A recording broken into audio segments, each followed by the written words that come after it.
Кіно – це ж колективний процес. Знімає його дуже багато людей. Як зрозуміти, що цей кінокритик дійсно крутий? Злить, що я не можу отримати задоволення від якісного кіно. 20 днів у Маріуполі. Як ти його сприйняв як глядач і як кінокритик? В різних регіонах України відображається дуже різне українське кіно. Взагалі кіноіндустрія – це одна із ідеологій і ідентифікацій нас як народу. У нас стільки матеріалу для фільмів, настільки зараз те, що ми зараз переживаємо, це такі готові сценарії. Юра, що для тебе показник хорошого фільму? Маніпуляція в кіно існує і в документальному кіно. Будь-яке кіно маніпулятивне.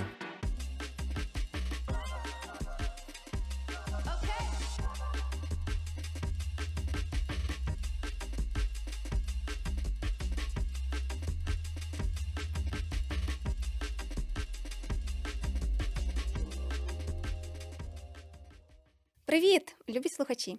З вами подкаст Big Lil Sis, подкаст трьох сестер, де ми говоримо про все на світі. Сьогодні у нас особливий випуск. Ми говоримо про кіно, особливе кіно, терапевтичне кіно, українське кіно. Тож, починаємо. Влаштовуйтесь зручніше, і сьогодні, я думаю, буде дуже цікаво, адже в нас в гостях дуже крута людина, кінокритик. І Аня далі його може представити. Так, Юра вміє бачити у фільмах набагато більше, ніж сюжет чи красиву картинку. Кінокритик, ведучий програм «Час інтерв'ю» на радіо, культура, співавтор підкасту «Додивитись в кіно» від Сквот, ветеран, редактор іноземних ЗМІ Forbes, дослідник регіонального українського кіно. Юра пише рецензії, що не просто аналізують, а допомагають прожити фільм, зрозуміти себе і культуру навколо. Дякую, привіт. Привіт, Юра. Клас, всі ми дуже досяжні до кіно. Я Іванка, і хочу вам признатися, так, я не стала відомою актрисою через надмірну сором'язливість в дитинстві. Тому відношення до фільмів у мене чисто споживацьке, скажімо так. Однак, це просто невід'ємна частина моєї рутини. Привіт, я Ксенія. Кіно – то моя любов. Я обожнюю кіно в різних жанрах. Я обожнюю дивитися, коли прекрасну гру акторів. Кіно – це емоція. Тому емоції бувають різні. І я думаю, що сьогодні ми обговоримо найцікавіше взагалі, що може бути від перегляду. Мені здається, про кіно можна говорити просто з вечора до ранку. Привіт всім, я Анна, і я обожнюю кіно. І я от розказувала, що в мене бувають такі ситуації, що я продивлююсь фільм і згадую, що я його вже колись дивилась, і заново ці емоції проживаю. Тому я думаю, що ми сьогодні будемо дуже всі задоволені від цієї бесіди. Сподіваюсь. Юра, ти міг піти в журналістику, в літературу. Чому кіно? Я думаю, що я пішов в кіно, бо я його люблю. Я перетворив своє хобі на роботу, і я думаю, що це прекрасно. І кіно, воно тебе наповнює постійно якоюсь енергією, силою, мотивацією. І я думаю, що це одна з найскладніших професій взагалі працювати в кіно. І тому це якби відгукується в мені, що я така людина, як був колись такий серіал на 1+1, ви мене представили просто так. В серіалі кожну серію чоловік змінював професію. І там був такий епізод, коли він лікар, до нього звертається якась людина і кажуть, ви лікар? І він каже, сьогодні так. От сьогодні я кінокритик, тому я з вами. Клас. Ми дуже раді, що ти завітав до нас, тому що для нас взагалі ця сфера, мені здається, дуже у нас в Україні непопулярна. То про неї мало знають, але вона дуже важлива, тому що вона формує погляд глядача. Тому я дякую тобі, що ти пішов за покликом свого серця і обрав кіно. Тому, щоб трошки ближче з тобою познайомитись, я підготувала бліц. Прошу відповідати максимально лаконічно. Кінокритик має право на упередженість чи тільки на об'єктивність? Завжди упереджений. Чи можливо перегоріти як глядач? Ні. Найдовший час, який ти провів за переглядом фільмів безперервно? День. Доба. Доба. Скільки разів треба подивитися фільм, щоб написати чесну рецензію? Достатньо одного разу. Коли ти востаннє просто дивився фільм і не аналізував його в голові? Ніколи. Чи є в Україні свій кінематографічний почерк? Так. Круто. Кінопремія, якій ти найбільше довіряєш? Премія кінокритиків в Україні. Ух ти. Та є така. Який фільм викликав у тебе фізичну реакцію мурашки, сльози або стиснення у грудях? Можливо, щось із останнього. Майнкрафт. Серйозно? Оце так від. Я А що думала, саме, яка «Титанік» емоція? Всі емоції разом, мені здається. Мені було прям супер цікаво це дивитися. Я не розумів, що відбувається. І мені було прям, я такий, вау, оце кіно. Ну, це прям продукт сьогодення якийсь новий. Круто. Фільм, який би ти показав інопланетянам, щоб сказати, що таке людство. Фільм «Кімната» Томі Вайсо, тому що кажуть, що режисер наче дивиться на людство, наче інопланетянин. Тому я думаю, що якби інопланетяни його зрозуміють. Цікаво. Бо я ні. Це з Ніколь Кідман чи ні? Ні, це дуже нішеве старе кіно, яке називають одним з найгірших фільмів всіх часів і народів. Він знятий одночасно і на плівку, і на діджитал. В ньому все пішло не так. Там дуже суперечливі монтажні рішення, акторські роботи, режисерські роботи. Бюджет фільму $6 мільйонів.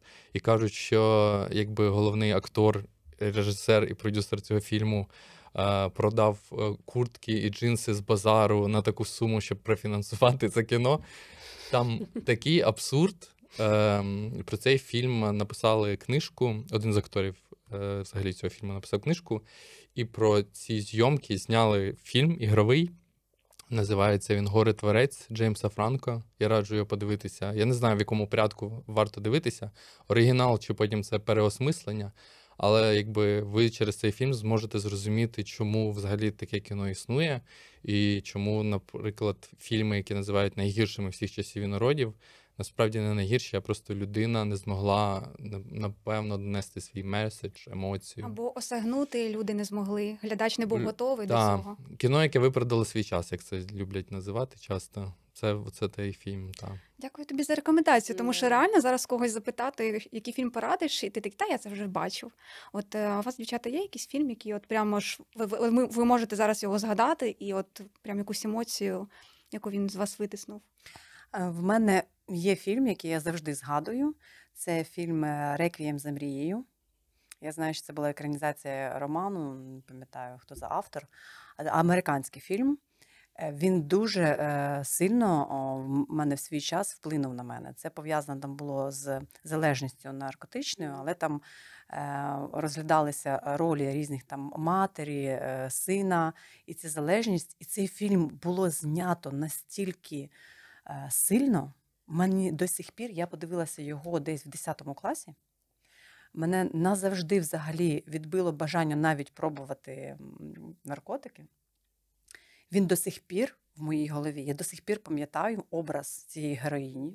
Я до сих пір пам'ятаю такі точечні моменти, які мене дуже сильно вразили. Тому я просто, це must-have для перегляду. Я думаю, навіть нашій молоді, дітям, я обов'язково його покажу в свій час. На мене дуже сильно вплинув цей фільм. Я його до сих А з пір якого знаю. віку показувати дітям це кіно? Ну, я думаю, що в років 16. Ага. Ну, коли вже дитина, так як на мене, я тоді, мені було, напевно, років 15-16, і я думаю, що тоді можна було зрозуміти цей сенс взагалі, що хотів передати і автор книги, а потім вже режисер, екранізувавши цей роман. Дуже цікавий. Ну, в мене насправді взагалі немає улюбленішого фільму. Я обожнюю рейтинги, списки, я постійно собі зберігаю, що я маю подивитися, але в мене прям злить, що я не можу отримати задоволення від якісного кіно, тому що дуже багато переглядів всього, і по декілька разів я не переглядаю фільми, крім тих випадків, коли в мене трапляється, що я згадала, що я це все дивилась. І тому я не можу сказати, що прям один, так багато всього, так дуже багато крутих, якісних фільмів, і не можу сказати про якийсь один. Скажу так, мені запам'ятався, мабуть, не фільм, а серіал, який от прям дуже мені психологічно якось мене витягнув. Це серіал «Ми». Там про сімейні відносини, дуже багато різних сторін, показано поведінку братів-сестер з різними взагалі життєвими історіями. І тоді мене це дуже зачепило, і от я зараз можу його згадати і навіть порекомендувати, мабуть, подивитися. От, а так, дійсно, якийсь такий прям хороший фільм із останніх, це, мабуть, «Конотопська відьма». Наш? Так, якщо ви ще не бачили. Я дивилась. От, Юра, що для тебе показник хорошого фільму? Я думаю, що це те кіно, в якому автор фільму, автором фільму може бути як сценарист, так і режисер, як і особа, яка об'єднує всі ці дві професії, змогла донести свій меседж і думку рівно так, як вона цього хотіла. І ти це відчув. Тобто кіно – це ж колективний процес. Знімає його дуже багато людей. І від того, як ти спершу придумав якусь ідею і доніс її до екрану, дуже важко зафіксувати це все і донести от в цьому об'ємі до самого кінця, до глядача.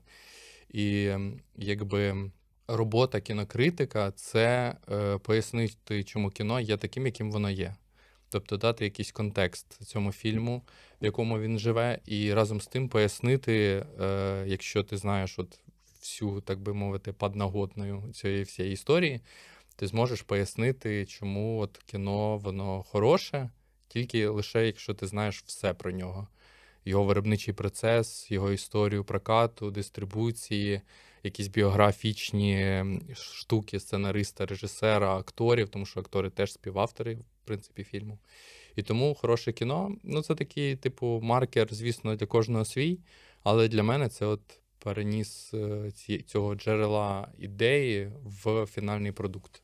Тобто може бути таке, що от технічно фільм, типу, не дуже, Угу. але ти його любиш. Часто так буває, супер часто. Я думаю, що я дуже люблю, навпаки, якраз технічно недосконалі фільми. Я взагалі люблю недосконалість в кіно, тому що ти це помічаєш, і ти часом думаєш, а це було свідоме рішення, от зробити так погано. Тобто ви ж побачили це, показали купі людям, і вони це якось переосмислили і такі, та випускай, ну, воно піде.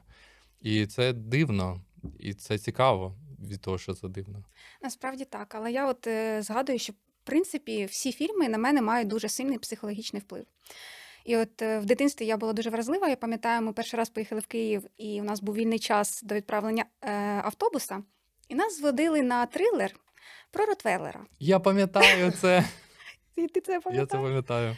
У мене після цього мій пес Ротвейлер поїхав з дому, тому що я так сильно злякалася. Капець. Він на мене так емоційно вплинув. Там про Ротвейлера вбивцю, щоб ви розуміли. Скільки тобі було Фільм років? жахів. Третій клас, здається, Ага. так. Ні, це п'ятий клас був. П'ятий? Так. Можемо пояснити для наших підписників, слухачів, глядачів. Ми з Іванкою вчилися в одному класі, і тому ми дивилися це кіно. Це не просто так рандомно ми зустрілися там. Тобто він... Ні, ну це було б цікаво, до речі. А Так. пам'ятаєш? Та-та-та. Я просто пам'ятаю це кіно. Воно в 3D було іще. І... Боже, в 3D про це- Ротвейлера Так, трилер. Так, і моя сестра була теж там, вона вийшла з цього фільму, вона не додивилась, а я додивився. Мені сподобалось. Ну, от бачиш, який різний вплив. Так, Так. от тобі сподобалось, а в мене травма на все життя. Я впевнений, якби ти його передивилася зараз, ти б змінила свою Та думку. звісно. Та, Да. однозначно. Я думаю, що кожен фільм, коли ти дивишся в певному віці, він відкладає те сприйняття, як ти можеш зараз, в даний момент, як ти проживаєш, що ти проживаєш. Я це знаю, тому що я обожнюю переглядати фільми. Обожнюю. Я можу дивитися по 300 разів фільми, серіали. І я вам більше то скажу, що я по-новому взагалі дивлюсь на фільм. У мене навіть таке буває, що там дуже, не дуже гарний настрій. Я така, так, що я сьогодні подивлюся старенького? І така запускаю, і в мене зовсім інакше сприйняття.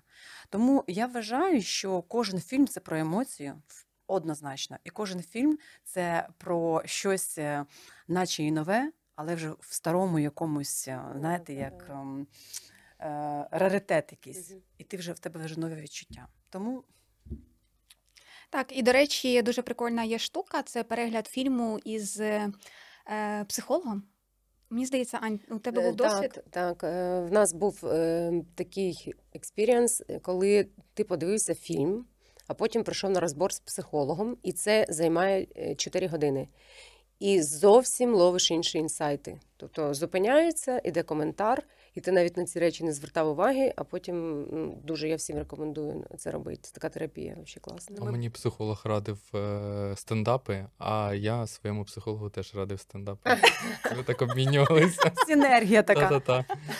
До речі, стендапи. Який стендап нам порекомендуєш? Блін, я дуже раджу подивитися і ознайомитися з творчістю Бобі Орнема. Це комік американський. Американський. Та він супер класний. Його останній стендап дуже любить радити Василь Байдак. Називається «Інсайт». Він є на Нетфліксі. М. Схрестили пальці, що він там досі є. І от це стендап, який був записаний, по суті, як кіно всередині одного будинку, де він протягом 1,5 години рефлексує все своє життя. Йому там 30 років скоро має виповнитися, він про це теж там роздумує, співає пісні. І це все знято якби під час ковіду, про що теж є якийсь метакоментар. Крутяк. Слухай, а є от якісь певні критерії, по яким кінокритик точно повинен оцінити фільм? Ну, якийсь список, чек-ліст, Шаблон що ти якийсь. відмічаєш? Методологічка. чи Я як ми постійно вчуся, але є така книга класна, вона називається Talking Pictures. Я не пам'ятаю автора, я вам дам, ви потім там вставите це якось в подкаст, що там є поділ, наприклад, як можна оцінювати кіно за якимись конкретними різними рамками. Тобто там костюми, там акторська майстерність, режисерські навички, навіть сценарій можна якось, ну, не можна прочитати, звісно, сценарій через кіно, тому що текст це одне, а його відображення на екрані це щось зовсім інше. Але ось саме за якимись такими параметрами я стараюся і розглядати фільм. Тобто розбираю його на ці шматки роботи певних людей на знімальному майданчику і поза ним. Тому що продюсерська робота теж, вона, в принципі, дуже важлива. Ми не часто говоримо про продюсерів, але це от прям від них залежить, чи це кіно трапиться, чи ні. І, власне, часто так буває, що кіно може стати, наприклад, брендом. І я теж люблю порефлексувати на цю тему. Наприклад, ну, якщо загорнутися в український контекст, «Мавка», лісова пісня, ну це ж бренд. І це бренд, який існував до того, як цей фільм вийшов. Тобто у нас вже були там співпраці з львівськими круасанами, Сільпо, ювелірка, дуже-дуже багато чого всього було. І потім виходить кіно, і це от щось зовсім інше. Ну, тобто, це не в Сільпо те саме сходити, де там ці персонажі є. І це теж якесь цікаве відображення, тому що в нас до цього, наприклад, не було такого бренд-кіно. В нас були фільми, але в них були колаборації, але не настільки потужні. І не було такого фільму, який знятий англійською мовою, виходить в прокат в понад 20 країнах. Причому там виходить в деяких країнах з українським озвучуванням, як експеримент, щоб люди подивилися, чи їм це цікаво, чи ні. І, наприклад, з «Мавкою» цікавий кейс. Вона виходила в один день з фільмом «Шазам. Лють богів» від DC, супергеройський блокбастер. І вона перемогла його в прокаті. І я такий Круто. думаю, вау, ну це ж класно. Я так Слухай, вийшов, там, перейшов. ну насправді дуже круто, що це ти так розказав про цю кінокритику, що типу немає якогось шаблону, і це клас. Так. Тому що у нас основна проблема, мені здається, взагалі, в принципі, у всіх професіях, що це якась там пострадянщина, тебе вчать чогось одного, і все, і ти далі типу не рухаєшся, типу цим шаблоном там живеш. А те, що от ти зараз, це якось органічно склалось, тобто ти сам до цього прийшов, я так розумію. Так, у мене немає освіти кінокритика. Я знаю, що все-таки кінознавство як професія, цьому можна навчитися в університеті, але мій шлях – це шлях самурая. Я дивлюсь фільми, я читаю про них, і я читаю про них уже понад 20 років. Тобто я цим займаюся, я пишу рецензії вже 10 років, а читаю про це вже набагато більше. І я думаю, що це теж має право на існування, тому що є режисери, в яких немає режисерської освіти, які теж навчилися від надивленості, начитаності, і вони вміють теж розповідати якісь історії про це. І я думаю, що я, як людина, яка шукає інтерпретацію якусь в кіно, маю право теж це робити, враховуючи свій досвід оцієї надивленості, Звісно. начитаності. І я на це покладаюсь. Тому якщо хтось каже, та який він кінокритик, боже, не подивіться на нього. Ну так, я без освіти, нічого страшного в цьому немає. Але це теж були роки праці, причому, мені здається, часто мені здавалося, що я колись втрачу не знаю, цей запал, тому що це не фінансувалося. І взагалі ця індустрія кінокритики, вона постійно змінюється. З тексту вона переходить в інші медіа. І це теж виклик певний. І це теж дуже цікаво. Слухай, а змінилось якось взагалі бачення кінокритика із появою соціальних мереж і блогів? 100% змінилося, тому що тепер кінокритики стають самі по собі брендом, я думаю, і в них має з'явитися розуміння того, як працюють різні соціальні мережі, їхні алгоритми в тому числі. Тому що в нас є от подкаст «Додивитись в кіно», і ми не з першого разу думаємо, що наш гість буде режисер, який там зняв 5 фільмів в Україні, успішних чи ні. Це не грає якоїсь великої ролі для нас. Для нас важливо, щоб це був режисер, який має вплив, наприклад, якщо ми про режисера конкретно якогось говоримо, має якийсь вплив на глядача, і він підходить під наші платформи. Тобто там TikTok кіно ми не погукаємо, тому що в нас хоч і є там TikTok з квоту, але в нас немає TikTok додивитись в кіно. Тому якби є багато таких різних Я алгоритмів. задам запитання, якщо, до прикладу, ми говоримо про критиків, кінокритиків, як зрозуміти, що цей кінокритик крутий? Це залежно від того, що він, до прикладу, порекомендував, яка в нього була рекомендація, і воно тоді в суспільстві відгукнулося шляхом прокату, перегляду, кількості і так далі. Як зрозуміти, що цей кінокритик дійсно крутий? Я думаю, що тут треба шукати кінокритика персоналізовано. Тобто я собі, наприклад, читаю Девіда Ерліха з IndieWire, і мені не подобається те, що подобається йому. Але від протилежного я якраз і беру собі інформацію. Тобто такі, ага, йому не сподобалося це, значить, скоріше за все, це мені зайде. І я також прослідковую, наприклад, через нього якийсь наратив, наприклад, впливу на нього російської пропаганди. Бо він оглядає дуже багато кіно, в якому знімаються росіяни, але, наприклад, 20 днів у Маріуполі він не подивився.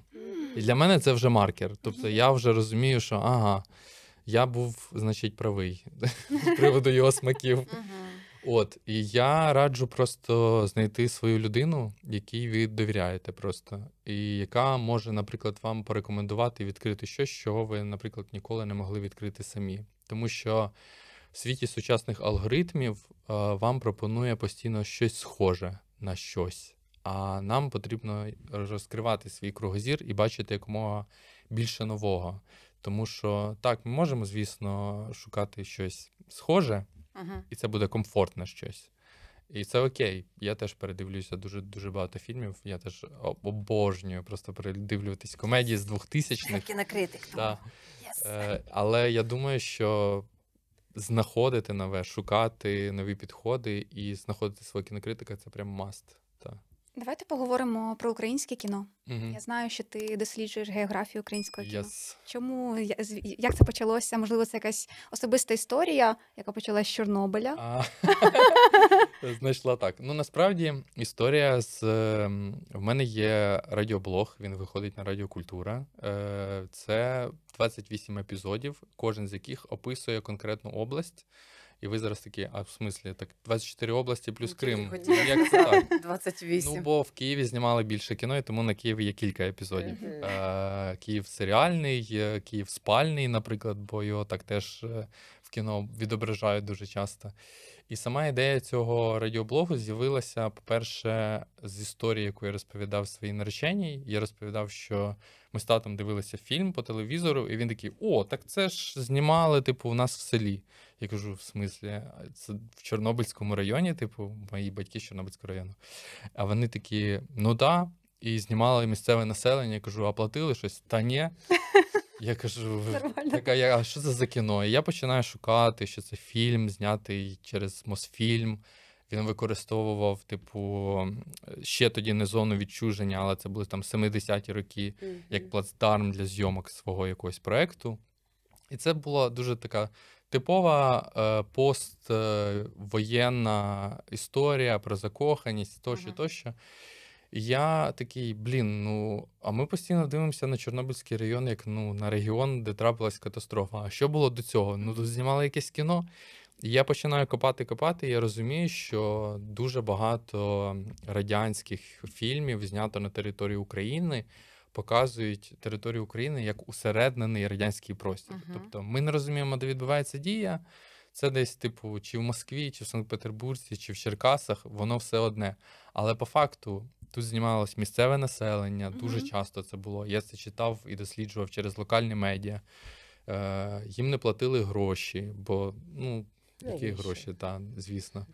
І це все мене привело до того, що в різних регіонах України відображається дуже різне українське кіно. На Херсонщині є такий режисер Роман Бондарчук, який знімає от прям абсурдистські трагікомедії, які відображають от прям населення Херсонщини. Або там, скажімо, на Житомирщині, здавалося б, ну, нічого, напевно, не знімають. Але ж ні, наприклад, фільм «Брама» Володимира Тихого, який, до речі, розповідає про події в Чорнобильській зоні, знімали на Житомирщині, тому що от вайб знайшли такий потрібний саме там. І я почав копати всю цю історію і зробив радіоблог, в якому от в середньому десь 3 фільми або серіали, або проекти розповідають про цей конкретний якийсь регіон. Від початку зйомок, взагалі, в принципі, існування кінематографу до сьогодні. Бо там є деякі проекти, які ще не вийшли, наприклад. Клас, то це Це ми такі можемо важливі вивчити. речі, так, Так. звісно. І просто так мало цього роблять. Ну, Так, мені це здається, не що масово. просто це цікаво людям, які живуть в якомусь маленькому містечку і не знають, що в них там знімали там фінальну сцену «Поводиря», наприклад. Ну, вони Мгм. то, звісно, знають, напевно, про «Поводиря». Але, скажімо, та сама Житомирщина або Черкащина стали для мене відкриттям, Мгм. тому що дуже багато фільмів знімались там. І ще такий цікавий екскурс – це те, що це фільми, наприклад, 60-х, 70-х років.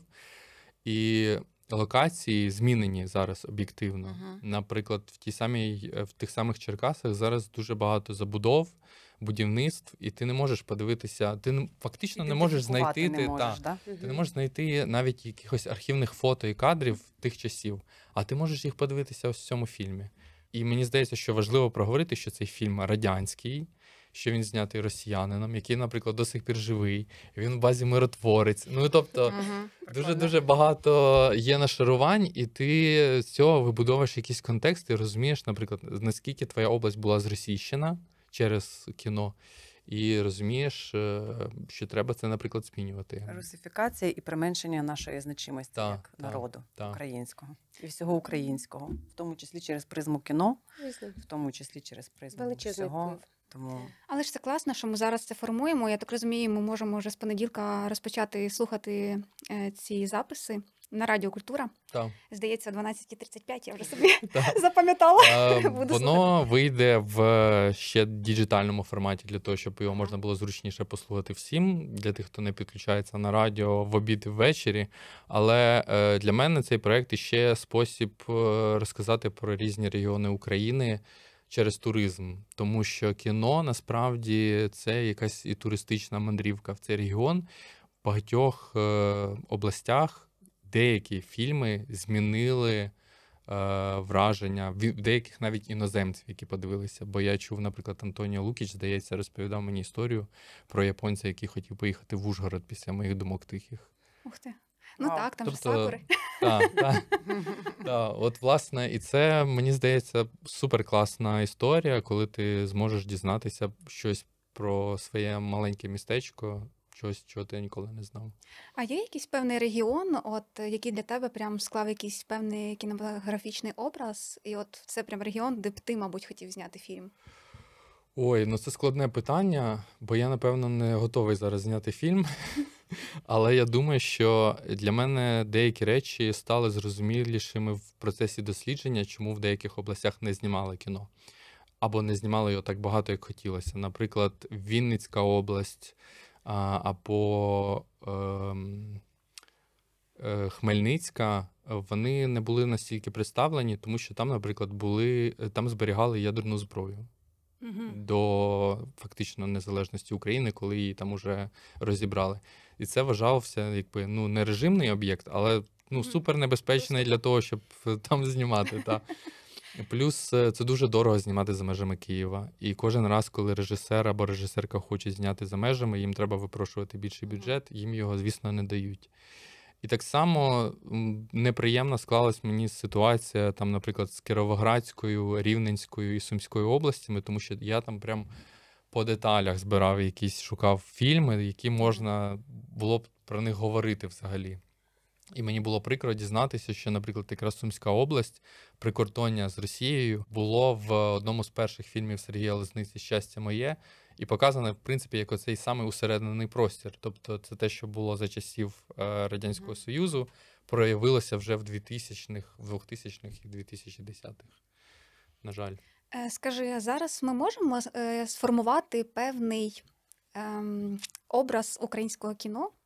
От що в нього є якийсь виокремлений певний жанр, враховуючи твій аналіз, наприклад, по фільмах, які зараз знімаються. Жанр, напевно, ні. Я думаю, що є певні течії, які ти можеш прослідковувати. Наприклад, як ми колись дуже багато говорили про українське поетичне кіно, яке зараз мало представлене, але воно було тоді вимушеним кроком самої кіноіндустрії на репресії з боку Радянського Союзу і Москви.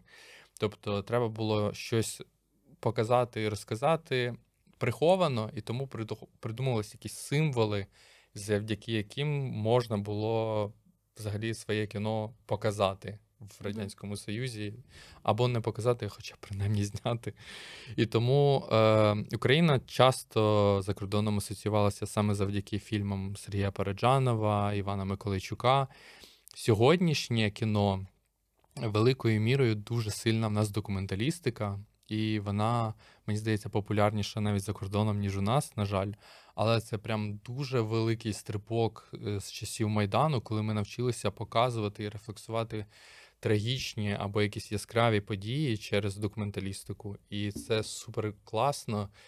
І ще й тому, що ця документалістика абсолютно різна. І я колись другу своєму з Дніпропетровської області показував ці перші документальні фільми після Революції Гідності, і він такий, це якась крінж-комедія. Тобто, типу, прям в документалістиці. Воно смішне, воно крінжове, і воно не насміхається над зображенням людей всередині цього фільму. Тобто, ти якби це як крінж, в принципі, Антоніо Лукіча. Ти дивишся, ти такий, відчуваєш якусь незручність від цього всього, але разом з тим ти прям вау, дивишся на це все і думаєш, оце, зняли кіно. «Українські шерифи» Романа Бондарчука. Фільм про двох чоловіків на Херсонщині в селі, в якому немає поліцейського відділку, і вони самі беруться, стають, власне, шерифами і приїжджають там на родинні сварки, там на якийсь кримінал в селі, ще щось, і вони вирішують, по суті, справи там. І це так цікаво спостерігати, тому що, по-перше, це і наша реальність з одного боку, а з іншого боку, це Херсонщина, це щось таке, далеке наче. І воно все таке переконливе, цікаве, і ти такого ніде не бачив в світовому кіно. Треба подивитися. Соромно зізнатись, що ми взагалі не знаємо. Але ж є ізюминка така, я б хотіла сказати, дивишся, до прикладу, інколи американські фільми, так? Комедію особливо. Зрозуміло, ці американці, в них такі жарти там бувають, такі тупі, прям тупі жарти, так? А чи можна сказати так, до прикладу, про українське кіно, що воно більш трагікомічне, і що деякий гумор, він не сприймається іноземцями інколи. Чи можна так взагалі порівнювати ці питання, ці штуки? І наскільки є у нас шанс вийти в світ і показати оцю свою ідентичність українського кіно? Давай почнемо з другого питання, бо воно важче. Показати ідентичність українського кіно. Я думаю, що ми вже на цьому шляху, тому що я прихильник ідеї, що не фільми рухають світ, а люди, які створюють ці фільми. Моя теза полягає в тому, що, наприклад, Мстислав Чернов, знявши 20 днів у Маріуполі, міг би просто сісти, розслабитися там десь, і за нього Associated Press зробило б все для того, щоб подивилися всі фільми. Але ж ні, він їздив, давав купу інтерв'ю всім українським виданням, всім іноземним, не втомлювався, розказував. І коли закінчилась прокатна історія 20 днів у Маріуполі, він зняв новий фільм «2000 метрів до Андріївки», де він зараз їздить за кордоном. Скоро фільм можна буде подивитися у нас, не скажу де, поки що не можна казати де. Але його покажуть в Україні, і це знову історія про те, як він довго приїжджає, розказує про те, як типу відбувається війна в Україні, і показує це якимось зовсім новим, небанальним способом, тому що в нього якби журналістський бекграунд, але разом з тим він хоче проявитися в кіно. І це серйозніша робота для нього, тому що 20 днів в Маріуполі це все-таки реакційна історія. Він потрапив в Маріуполь, він знімав там і все. А тут він добровільно поїхав і добровільно зняв сам фільм. Але це зараз я так про кіно, про війну розказую. Якщо ми говоримо про українську таку ідентичність, ось цю трагікомічність нашу, я думаю, що за кордоном це бачать, вони це розуміють, судячи з того, як проходять там якісь фестивальні покази тощо. Мені здається, що нам не вистачає трошки якихось маркетингових історій для того, щоб проявити це кіно ширше, глибше. Нам не вистачає сарафанного радіо всередині України для того, щоб ми розповсюджували ці меседжі про кіно за кордоном. І, власне, перше питання, яке було? Я кажу ще стосовно гумору. Ага, гумор. Гумор. Чи взагалі зрозуміють наш гумор? Тому що Прекрасно в нас розуміють. просто я серіали дивилась українські, смішні дуже. Я розумію цей гумор. І інколи дивишся і думаєш, але як це, до прикладу, там за кордоном? Як це вони сприймають? Вони ж не зрозуміють там стосовно тих самих вареників, або як там відносини між свекрухою, до прикладу, там і з невісткою, або відносини там із зятем, із тещею. Ну, до прикладу, такі наші українські традиційні штуки, за кордоном можуть не сприйматися. Так само, як ми можемо не сприймати якісь американські фільми, які у них там дуже-дуже для нас це виглядає трішечки ступід. Я згоден, але тут треба розуміти, що все-таки, наприклад, «Спіймати Кайдаша», так, це внутрішній продукт. Він спрямований на українців. В нього немає історії за кордоном. Тобто вона не планувалася там. Це був фільм, серіал, який мав вийти там на СТБ, прокрутитися і все. Да, потенційно його можна показати там в Польщі, можливо, в Румунії, територіях сусідніх з нашою державою, де вони трошки, може, розуміють наш контекст. Але є кейс, наприклад, серіалу «Перевізниця», який, по-перше, створювали в співпраці з Канал Плюс французьким і ЦДФ німецьким. І там через співпрацю з іншими країнами вони хочуть, щоб їхня країна якось проявилася в нашому серіалі. Тобто там серіал дуже з таким простою історією. Жінка під час війни перевозить переселенців на кордон з Польщею і якби там їх відправляє. І там є французи, вона перевозить в одній серії французів. Бо це копродукція з Францією, треба перевезти французів. І німці там, здається, теж є. Тобто воно так працює, і разом з тим, от цей серіал, я не знаю, які в нього там успіхи в Україні були, але його продали навіть на японське телебачення. Тобто, є попит, значить, його хочуть там подивитися.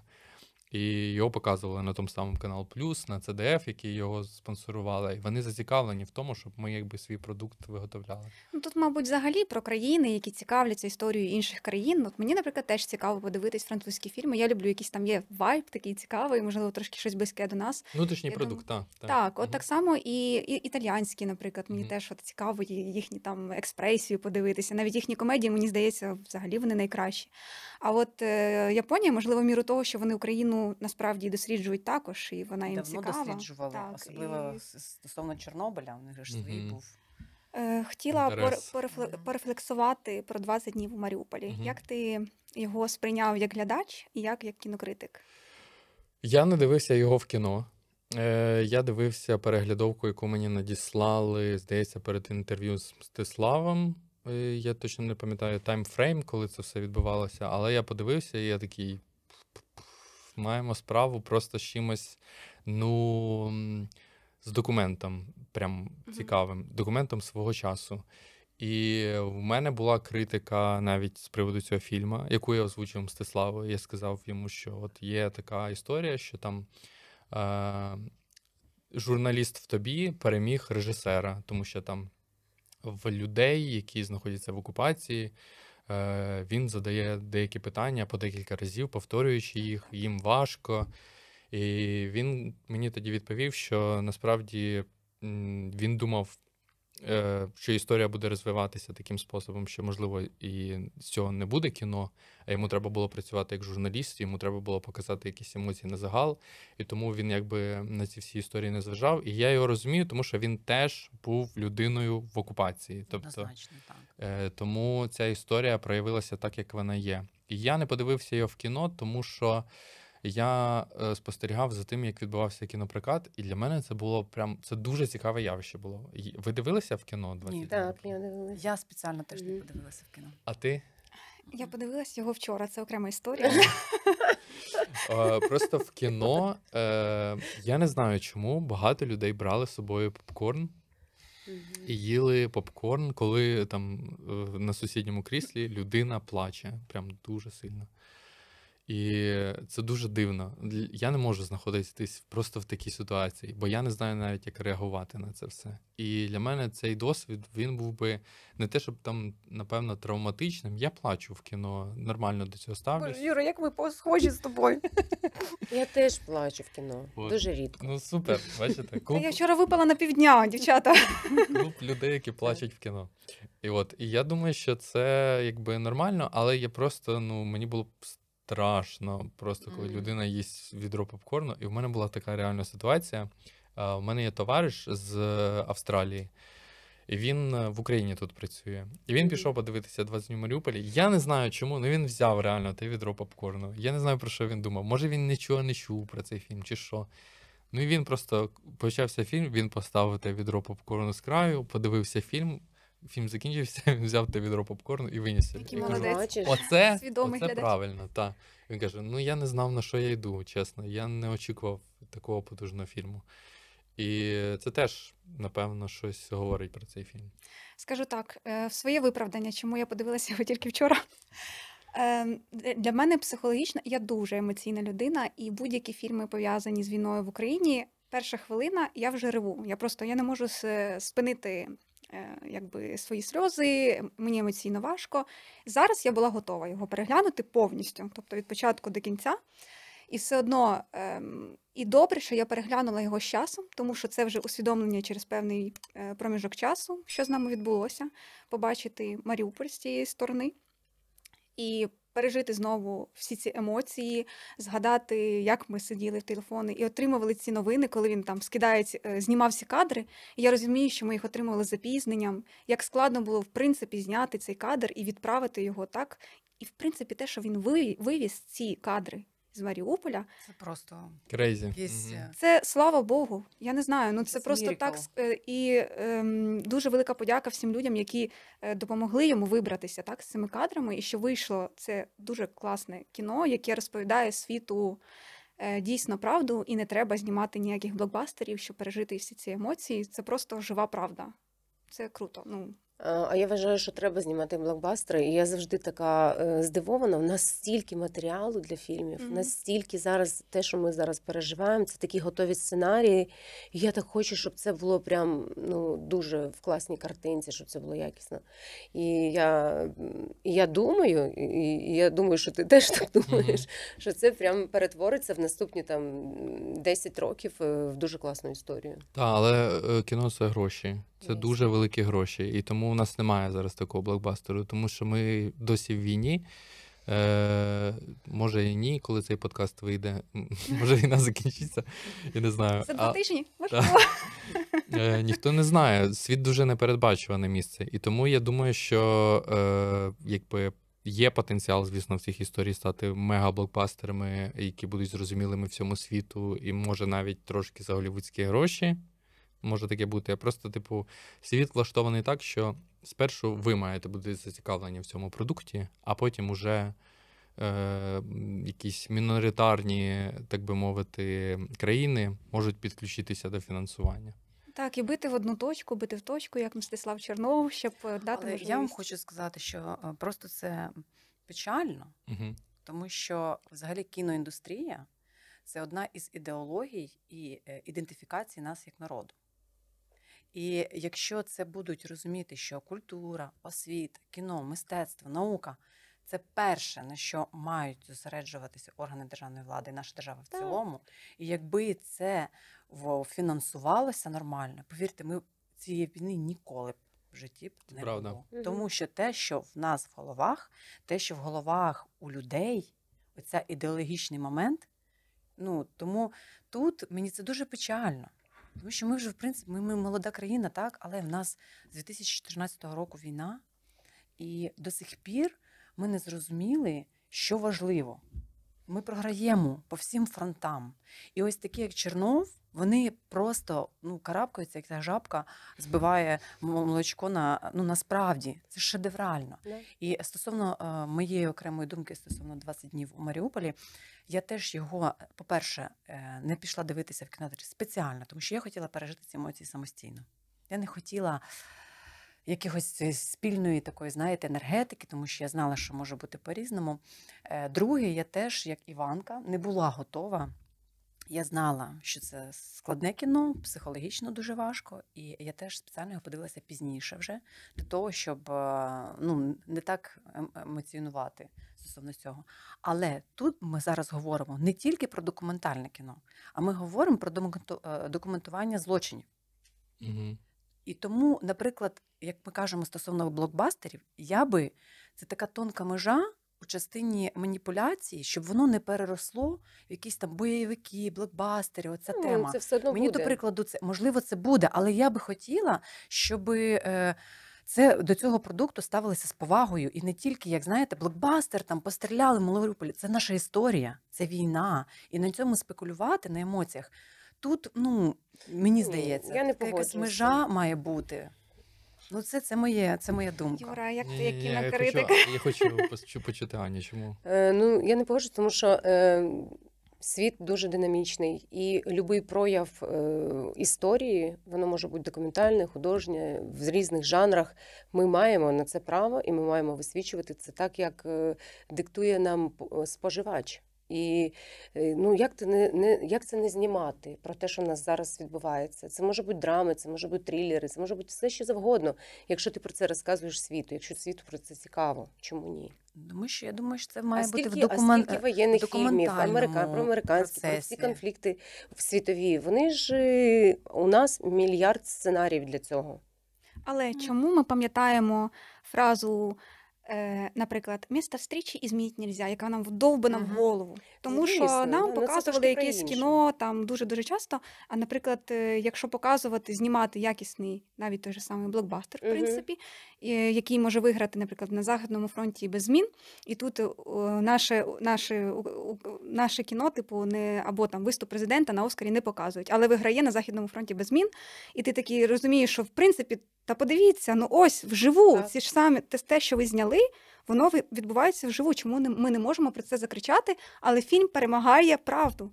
І, можливо, в цьому плані і класно було б зняти щось схоже на цей фільм про Україну, Угу. наприклад. Але ж на Західному фронті без змін це не про правду, по-перше. Тому що це Художнє відбілення німців як ненацистську націю під час Другої світової війни. І я такий, для мене це виглядало супер дивно, тому що там навіть з'являється персонаж, якого грає Даніель Брюль, якого в книзі не було, для того, щоб якомога більше відбілити якраз німців під час війни. І я такий, виправдати, в тому числі. А стосовно, я більше тут на стороні Ані, тому що, по-перше, маніпуляція в кіно існує і в документальному кіно. Будь-яке кіно маніпулятивне, тому що документаліст вибирає, який кадр він хоче показати.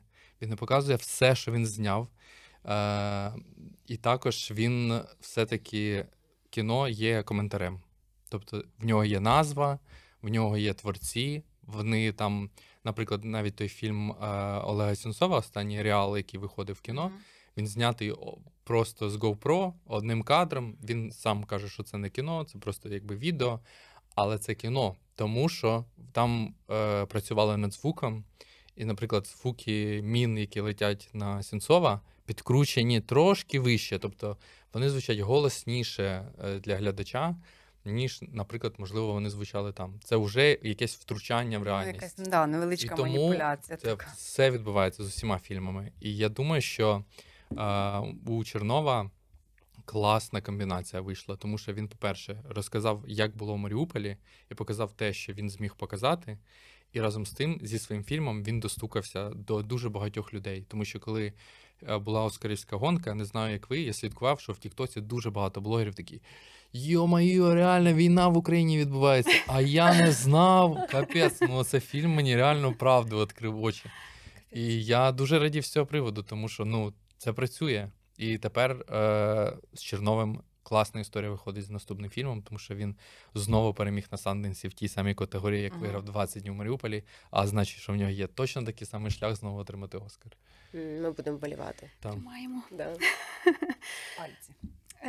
До речі, про документальне кіно, воно зараз стало дуже популярним. І навіть на прикладі на воєнну тему, але є ще дуже багато інших напрямків. Я, наприклад, залипла дуже на Drive to Survive на Netflix про Формулу-1. Я стала таким поціновувачем швидких машин.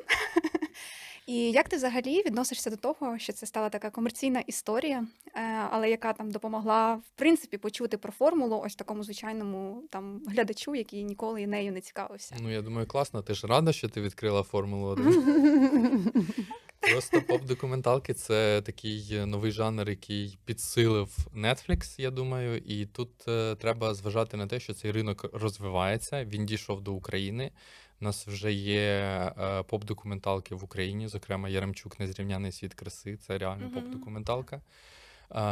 І, власне, це, мені здається, створює те, чого якраз прагне Аня. Тобто популяризації України у світі. І поп-документалістика – це суперлегкий шлях, тому що ми можемо показати якісь явища, феномени і людей, які знайомі нам в Україні, у світі з дуже класною, зрозумілою мовою, і кожен там британець, німець, американець можуть подивитися це і сказати: блін, ну, Яремчук, я не знав, хто це такий, а виявляється, що там прям теща ціла була. Але ж документалістика, це ж теж, його ж немає режисери, там теж команда, ну це Так, теж їхнє бачення. Ну, ти розумієш, тут такий прикол в тому, що документалістику можна теж подати. Так, є факти, певні, очевидні, але є те, як це сприймає режисер, ці факти. Як він їх аналізує і що він глядачеві дає. Угу. Тому це теж така цікава межа, інколи, коли ти дивишся документальний фільм, ти такий вау, да, круто, а потім там декілька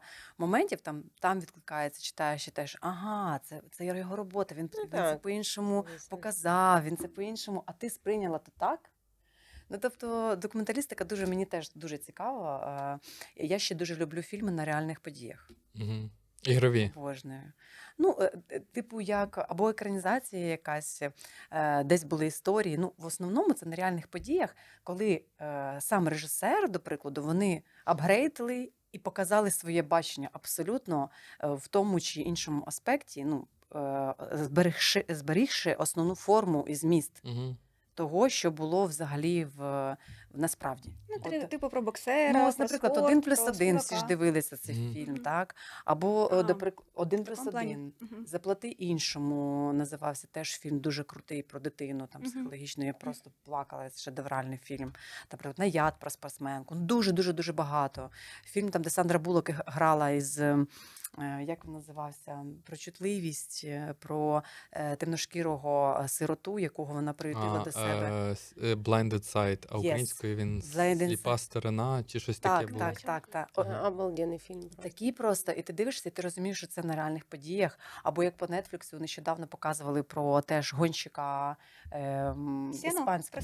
Про Сена. Так просто це шикарний. Як мені дуже подобається, це настільки мотивує. Наятика, журналістка, там, письменниця. Я теж дивилася цей фільм, воно настільки надихає, мотивує, і ти розумієш, що це було в реальному житті. Але зі своєю якоюсь такою подачею цікавою, в залежності від того, хто знімав. Ой, дівчата, ви стільки фільмів поназвали, я завжди забуваю. Да. Так, я це все дивилася, знаю. У мене все записано, звісно, в телефоні. Гаразд, мене ще дуже зараз зацікавила тема мультяшних фільмів, типу серіалів в стилі там аніме або ще чогось іншого. Я підсіла на Акрейн, і я, чесно, в захваті просто. Я ніколи якби в нішу там не заходила. Ну, в дитинстві я дивилась Sailor Moon. Окей, це там перші, мабуть, аніме, які я там дивилась, коли була мала. Але зараз музика, сценарій, оці всі образи, воно все так грає. От як ти взагалі вважаєш, в Україні є майбутнє в плані зняти повнометражний фільм в стилі там аніме або, не знаю, в якомусь власному мультяшному стилі? Є українська режисерка Анастасія Фалілеєва. Вона взагалі працює в режисурі, мені здається, з 15 чи 16 років. Вона вундеркінд, мені здається. І вона свої перші короткі метри анімувала в стилі аніме. Тобто там не саме, якби не стиль аніме був, але вона, по-перше, в неї вся анімація була японською мовою. Вау. Вона робила це з пап'є-маше, і її персонажі були японцями. І вона зараз, мені здається, вже доросла до повного метру. Ось в неї скоро буде кіно. Тільки вона трошки трансформувала свій стиль і стала більше собою, мені здається. Тобто любов до Японії — це в неї якби одна історія, але її особисті почуття і переживання — це щось зовсім інше. Вона з Кременчука, і вона під час повномасштабного вторгнення з хлопцем опинилася в Ірпені. І вона, це не український фільм, він чеський, повністю його тільки чехи профінансували. Вона зняла фільм, який називається «Я померла в Ірпені». Це фільм про те, як ти в момент найгіршої кризи, а конкретно повномасштабного вторгнення і оточення росіянами, опиняєшся з найбільш токсичною людиною у світі вдома. І ти думаєш, що, типу, твій хлопець, ну, в її випадку її бойфренд, це її найгірший ворог, і гірший, ніж росіяни, типу, в оточенні. Ого. Це таке кіно, ну, типа, у мене аж мурашки пішли, чесно кажучи. Я, типу, Настю дуже добре знаю, я вболіваю за кожен її проєкт, вона повністю відмалювала це все від руки. Від руки, о май гад. Де це можна подивитися? І вона це малювала вугіллям, а вона ще навіть думала, що вона поїде в Ірпінь, бо цей будинок повністю згорів, вони виїхали звідти. Вона візьме вугілля з того будинку і намалює всю цю анімацію цим вугіллям. Клас. Круто. У нас просто нереальні люди. Так. Я ще навіть не згадав Микиту Лиськова, це літописець, напевно, взагалі міста Дніпро. Геніальна людина, яка теж працює вже понад 10 років. Він знімає короткі анімаційні метри. В нього є фільм, називається «Кохання». Ну, це прям концентрована українськість в анімації. Це написи «Печнік» в Дніпрі з номерами телефонів, пам'ятник Леніна, в якого вибухає голова, і на його місці виростає Тарас Шевченко. Це такий Боже, Юра, кайф. де це можна подивитися? Розумієш, я, наприклад, навіть не знала, що у нас є в Україні аніме. Ну, це не Абсолютно. прям... Ну, тобто Так. це ніким не доноситься, це не інформується, ми ж про це люди не говоримо. розуміють, Ну, ми шукають. доносимо. Та-та-та-та. Це Це моя круто. провальна робота. Круто, Так, круто, що так. є у нас. Це того насправді дуже багато. Є режисерка Анна Дудко, яка феміністичні теми проявляє в анімації в таких формах, про які, напевно, Девід Лінч не мріяв, чесно кажучи. Тобто є дуже багато всього, воно просто не на поверхні, ми з цим всім не знайомі. І я думаю, що час цьому вже, він уже дуже близько того, що ми нарешті це все побачимо, тому що їхні повні метри вийдуть і привернуть увагу до коротких. Просто анімація — це найдорожчий взагалі медіум для виробництва. Наприклад, ту саму «Мавку», коли знімали, її готували 10 років. І постійно треба було перемальовувати, тому що змінювався сценарій. Вони вже все намалювали, змінився сценарій. Вони намалювали, змінилася технологія. Вони знову переписали сценарій, знову, все змінилося. У них тизер вийшов у 2017 році, Боже, а фільм вийшов у 2023. Чула цю історію. І їм довелося перемалювати все з тизера, тому що люди написали: це виглядає, якесь фуфло. Ну що це таке? Але ж молодці, і вийшло дійсно круто. Так. І тому... Слухай, насправді стільки відкриттів і на кінець подкасту, і ми знову дуже мало Не всього встигли. У проговорили. нас завжди так. Це наша коронна фраза вже. Глядачі Так. будуть думати, що ми спеціально це робимо. Ми не спеціально це робимо. Точно вам кажу. Юр, сьогодні було дуже багато дуже цікавих інсайтів. Я для себе щиро дуже задоволена нашою сьогодні зустрічю. Дякую, що ти прийшов і поділився собою, своїм ставленням до кіно, закохав нас в кіно, і ми зараз почнемо ще більше дивитися українського, за що я дуже тобі вдячна. Навзаєм. Юра, ти крутий, дай Навзаєм. 5. Дякую. Дякую.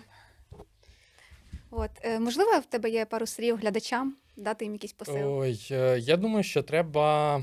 Я зараз працюю над книжкою про українське кіно, і я розумію, що я перевідкриваю для себе зараз українське кіно зовсім з інших боків. І я розумію, наскільки ми думаємо, що воно там трагічне, депресивне. Мгм. Це все пов'язано, звісно, з історією, нашим періодом. Ми це вже все вияснили, якби після 24 лютого. Але я мушу сказати, що ми маємо звертати увагу на те, наскільки ми ще, по-перше, молода країна з молодою індустрією, ми тільки-тільки розвиваємось, і ми вже досягаємо неймовірних успіхів. Я навіть не про Оскар Чернова зараз кажу. Мгм. Наприклад, фільм «Додому» Нарімана Алієва зняла людина, якій було 26 років. Зняла, просто на секундочку, людина в 26 років зняла фільм про перевезення тіла загиблого сина в Крим. Неймовірно. А в 26 років Стівен Содерберг зняв, для прикладу, свій дебют секс-відео, і я забув, що.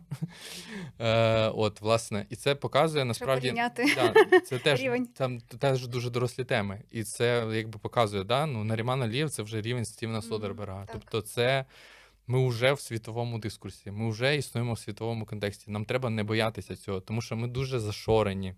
Це так Нам надихає. дуже. І нас, чесно кажучи, це я просто Юрія Шевельова чуть-чуть почитав, і мені вже так здається.